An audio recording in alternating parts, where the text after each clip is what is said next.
BJP के अंदर जो जाता है वो साफ सुथरा हो जाता है। ऐलान हो भी सकता है, नहीं भी हो सकता है।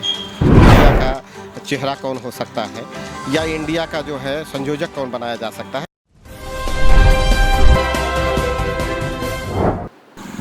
अभी हम मौजूद है समाजवादी पार्टी के कार्यालय के बाहर और हमसे बात करने के लिए समाजवादी पार्टी के कई कार्यकर्ता मौजूद है। सर, आपका नाम? मेरा नाम वकील अहमद है और मैं प्रदेश सचिव हूँ समाजवादी पार्टी मजदूर सभा से। और आज मुझे तीसरी बार समाजवादी पार्टी का प्रदेश सचिव बनाया गया है। मैं आदरणीय श्री अखिलेश यादव जी का और नरेश पटेल जी का और प्रदेश अध्यक्ष हमारे धनीलाल जी का शुक्रिया अदा करता हूँ। और यही आगे जो हमें जिम्मेदारी दी है उसको जिम्मेदारी निभाएंगे। कल समाजवादी पार्टी छोड़कर साहब सिंह सैनी, सुषमा पटेल बीजेपी में शामिल हो गए, तो इससे समाजवादी पार्टी को कितना नुकसान होने वाला है? देखिए, जो समाजवादी पार्टी का सच्चा सिपाही है वो कभी भी समाजवादी पार्टी को छोड़कर नहीं जाएगा। जो स्वार्थी लोग हैं, जो स्वार्थ से आते हैं और स्वार्थ से चले जाते हैं, उनसे समाजवादी पार्टी को कोई फ़र्क नहीं पड़ने वाला। दारा सिंह चौहान भी चले गए बीजेपी में। नहीं, मैंने अभी आपसे कहा कि देखिए, जितने भी जो आदमी स्वार्थ में आते हैं कि कहीं ना कहीं उनको अपना स्वार्थ है, वो स्वार्थ उनके हाथ नहीं आता तो फिर पीछे को दौड़ लगा देते हैं। और जो समाजवादी पार्टी का मजबूत कार्यकर्ता है, मजबूत नेता है, मजबूत सिपाही है, वो पार्टी को छोड़कर कहीं नहीं आता। क्योंकि आदरणीय श्री अखिलेश यादव जी का जो मान सम्मान है, जो उनकी सोच है, वो युवा, बुजुर्ग, नौजवान उनसे बेहद खुश है। और देश की जितनी भी जनता है, क्योंकि उन्होंने जो काम करे हैं, उन्होंने ये नहीं करा कि हिंदू मुसलमान का किसी काम करा, सबका एक तरफ से जो काम करा। जैसे कि उन्होंने 108 गाड़ी चलाई, तो उसमें गांव देहातों में आप जाकर देख लो कि लोगों को पैसे नहीं है लेकिन मरीज नहीं जा पा रहा। लेकिन आज उन गाड़ियों की भी स्थिति ख़राब है। उन गाड़ियों में मतलब ये है कि पेट्रोल तक नहीं डलवा रही है सरकार, ये स्थिति है। लोकसभा चुनाव को लेकर आप लोग की कैसे तैयारी है? लोकसभा चुनाव के लिए तैयारी बहुत मजबूती से तैयारी चल रही है, क्या नाम है, और इंशाल्लाह बहुत मजबूती से सीट लेकर समाजवादी पार्टी आएगी। क्योंकि जितने भी हमारे पुराने नेता हैं समाजवादी पार्टी के और जितने युवा कार्यकर्ता जुड़े हैं, सबको बूथ कमेटी पे काम चल रहा है बहुत तेज़ी से। बूथ कमेटी बनने के बाद फिर आगे की रणनीति तय होगी। आपका नाम? मेरा नाम चौधरी चंद्रपाल सिंह है। आप कहाँ से? मैं बुलंदशहर से बिलोंग करता हूँ, प्रदेश सचिव हूँ समाजवादी मजदूर सभा का। आज हमारी जो कमेटी में जो लोगों को जिम्मेदारी दी गई थी, उनको लेटर लेने के लिए आए थे और दिशा निर्देश लेने के लिए। क्या दिशा निर्देश मिले आपको चुनाव दिशा निर्देश ये हुए हैं कि भाई अब ये इंडिया बना है और पीडीए तो अति पिछड़े वर्ग का और इनका सबका, दलितों का और मुस्लिमों का पहले पीडीए बना ही है। अब इस पर चर्चा है कि अभी बीजेपी के जो लोग झूठी राजनीति कर रहे हैं, भ्रामकता फैलाने वाली, उसका मुकाबला करने के लिए हम समाजवादी सड़कों पर अब उतरने के लिए तैयार हैं। 9 अगस्त से समाजवादी पार्टी साइकिल यात्रा निकाल रही है, क्या उद्देश्य है साइकिल यात्रा का? 9 अगस्त से साइकिल यात्रा का देश बचाओ, प्रदेश बचाओ, गरीब मजदूरों को अधिकार नहीं मिल रहे, उनके अधिकार बचाओ और इस भाजपा को उखाड़ भगाओ, ये मकसद है। बीजेपी तो लगातार बैठक कर रही है, अपनी अपनी तैयारी कर रही है और तमाम पार्टियों के नेता को तोड़कर वो अपने पार्टी में शामिल कर रही है। जब जिसकी दुकान में कोई सौदा नहीं रहता तो वो तोड़ फोड़ ही करता है।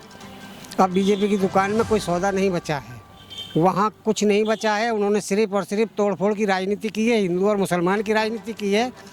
अगले पिछड़े को सभी को आज तबाह बर्बाद करके छोड़ दिया, देश प्रदेश को बर्बाद कर दिया है। आज महंगाई चरम पर है, बिजली का बिल गरीब आदमी कहाँ से दे, गैस महंगी है कहाँ से दे, तमाम महंगाई, इतनी महंगाई कर दी है कि महंगाई के मारे दुनिया त्राह कर रही है। आने दो वक्त, जनता जो है वोट के रूप में जवाब देगी इनको, जो इन्होंने लूटपाट में चाहिए ना बीजेपी के लोगों ने। हम मजदूर हैं, हमारा हर जगह वर्चस्व है, चाहे यूनियन ट्रेड यूनियन कितनी पूरे भारतवर्ष में कहीं उठा लीजिए, बड़ी से बड़ी इमारत मजदूर बनाता है तो बड़ी से बड़ी इमारत को ढाता भी मजदूर है। हम मजदूर हैं। जब भाजपा की बिल्डिंग को तैयार कर सकते हैं हम लोग मजदूर, तो हम भाजपा की बिल्डिंग को इस बार तोड़ के नेस्तनाबूद कर देंगे।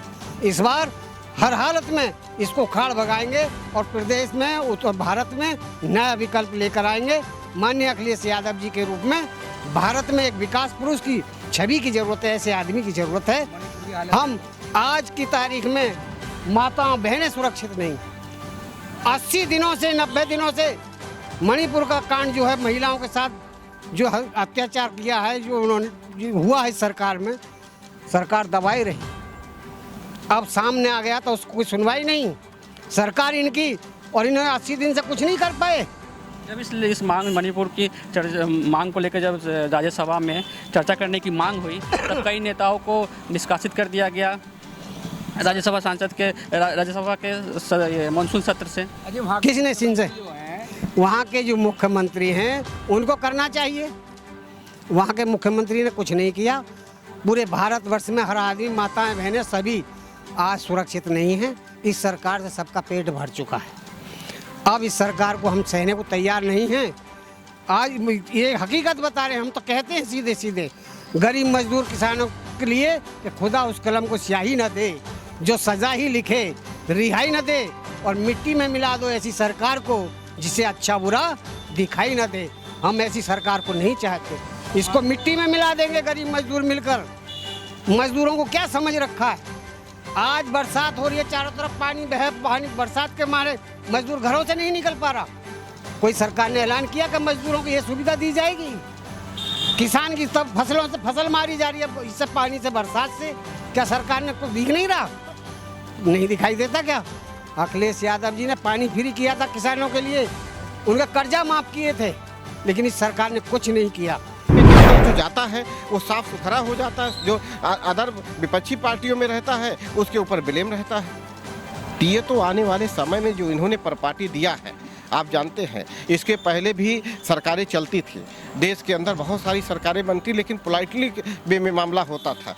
लेकिन इन्होंने जो प्रॉपर्टी डाला है कि बदले की भावना लेना, लोगों के ऊपर जो है इल्ज़ामात स्थापित करना, वो कहीं न कहीं आने वाले दौर में इनको भी दिखाई पड़ेगा। और मैं यही गारंटी के साथ कहना चाहता हूँ 2024 में जब यहाँ पे इंडिया की सरकार बनेगी, भारत के अंदर इंडिया की सरकार, इंडिया गठबंधन की सरकार बनेगी, अमित शाह और मोदी भारत के अंदर नहीं दिखाई पड़ेंगे, वो विदेशों में शरण लेते हुए दिखाई पड़ेंगे। आप पे तो बीजेपी की नज़र है ही, आपकी पार्टी के नेताओं को। जी। आपके जो सहयोगी है RLD, उस पर भी नज़र उनकी है। जी। राजपाल सैनी RLD के वरीय नेता थे, वो भी शामिल हो गए। उनसे जब सवाल किया गया हमारे तरफ से तो उन्होंने कहा कि हम बीजेपी की नीतियों और प्रधानमंत्री की नीतियों से प्रभावित होकर शामिल हुए। अच्छा, आप हमको ये बताइए कि सैनी जी पहले तो कहाँ थे? बीजेपी में थे। दारा सिंह कहाँ थे? बीजेपी में मंत्री थे।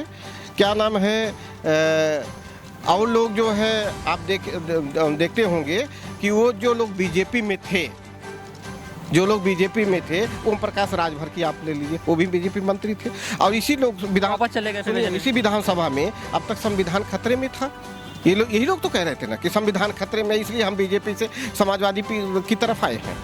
अब आज संविधान फिर खतरे से बाहर हो गया क्या? इन लोगों का कोई नीयत नहीं है।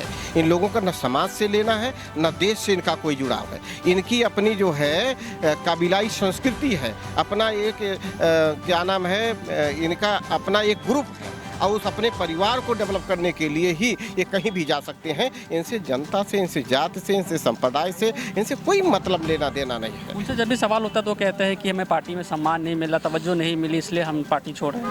अच्छा, पार्टी किसी व्यक्ति विशेष की होती है क्या? पार्टी तो हर लोग बनाते हैं ना। पार्टी में सम्मान बहुत सारे कार्यकर्ता होते हैं। हो सकता है किसी बात पे किसी से जो है दुराव पैदा हो, मतभेद हो सकता है, लेकिन मनभेद तो नहीं होता है ना समाजवादी। और ऐसा नहीं है। ये कहीं न कहीं आरोप तो लगाना ही यार, क्या कौन सा आरोप लगाया? जैसे अभी ओम प्रकाश राजभर ने कहा कि भाई हम देश के अंदर शोषित, दलित, गरीब, मजदूर, किसानों के हित के लिए हम अलायंस में जा रहे हैं, बीजेपी के अलायंस में। अब वही आदमी कह रहा था लोकसभा के, विधानसभा के चुनाव में कि अगर मोदी और योगी को हम देश से बाहर नहीं कर दिया तो हम अपनी बाप के औलाद नहीं है। तो इनकी जुबान पे आप क्या सोच सकते हैं, क्या कह सकते हैं? विपक्ष का जो गठबंधन है उसको भी लेकर प्रधानमंत्री कह रहे हैं ये तो ईस्ट इंडिया कंपनी का नाम इंडिया रख दिया इन्होंने। अच्छा, आप हमको ये बताइए, ईस्ट इंडिया कंपनी वो कह रहे हैं, आज तक 9 साल हुआ, 9 साल में कभी एनडीए की जो है कभी बैठक हुई थी क्या? जब हम लोगों ने, विपक्ष के लोगों ने देखा कि देश के अंदर गरीबों के साथ, बेटियों के साथ, किसानों के साथ, नौजवानों के साथ, मतलब सारे तबके के साथ अन्याय हो रहा है। रोजगार नहीं है, महंगाई बढ़ जा रही है, भ्रष्टाचार अपनी चरम सीमा पे है। कोई अपनी बात के लिए अगर आवाज़ उठाता है तो उसके ऊपर लाठियाँ चालू की जाती हैं और उसे जेल के शिक्षों में डाल दिया जाता है। जब सारे लोगों, विपक्ष के लोगों ने देखा और उसका फायदा इन लोगों ने चुनाव में साम दाम दंड भेद लगा के चुनाव जीतने की कोशिश करते हैं। तब विपक्ष के लोगों ने देखा कि इनको इनसे पार लेना है तो सब लोगों को इकट्ठा होना है। एक विचारधारा को, इस देश को बचाना है, इस देश के संविधान को बचाना है, यहाँ के गरीब मजदूर किसानों को बचाना है, तो खेती किसानी बचानी है, तो निश्चित तौर पर एक साथ खड़ा होना है। जेपी यादव नाम हमारा। विपक्ष गठबंधन की अगली बैठक मुंबई में होने जा रही है। इससे पहले बेंगलोर में हुई और उससे भी पहले पटना में हुई। जब बेंगलोर में बैठक हुई तो ऐसा माना जा रहा था कि ये संयोजक का नाम का ऐलान हो सकता है या फिर चेहरे का नाम का ऐलान हो सकता है कि कौन चेहरा हो सकते हैं। तो क्या मुंबई में जो बैठक होने जा रही है उसमें चेहरे पर ऐलान होगा कि इंडिया का कौन चेहरा होगा जिस पे पूरे गठबंधन मिलकर चुनाव लड़ेगी? ऐलान हो भी सकता है, नहीं भी हो सकता है। हो सकता है ऐलान ना करें, बाद में करें, चुनाव के बाद में करें, और कर भी सकते हैं। अगर चेहरे का ऐलान करेंगे तो जो सूचनाएं मिल रही हैं तो नीतीश कुमार जी का जो है वो नाम उभर कर आ रहा है। कंडीशन दोनों हो सकती है, ये ऐलान कर भी सकते हैं, नहीं भी कर सकते हैं। अभी हमने समाजवादी पार्टी के कई कार्यकर्ताओं से बात की। उनका कहना है कि समाजवादी पार्टी पूरी मजबूती से लोकसभा चुनाव लड़ने जा रही है और जो नेता बीजेपी का साथ गए हैं, जो समाजवादी पार्टी छोड़कर, उससे समाजवादी पार्टी को कोई फर्क नहीं पड़ने वाला है। इसके साथ ही मणिपुर घटना को लेकर भी उन्होंने बीजेपी पर जमकर निशाना साधा है। कैमरा पर्सन मोनू के साथ मैं अजीत राय, RNI न्यूज़, लखनऊ।